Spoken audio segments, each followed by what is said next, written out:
Today we'll talk about how to fix or how to solve chat and certainly unavailable. To know how to fix or how to solve chat certainly unavailable on Facebook app, you should just go to settings.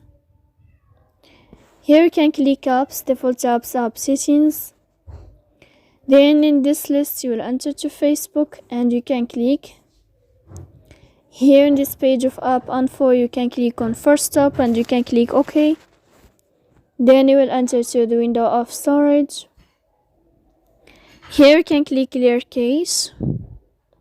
Don't click clear data because that can cause you errors in your app. In the end you can turn off your phone and you can wait a moment to turn on your phone again.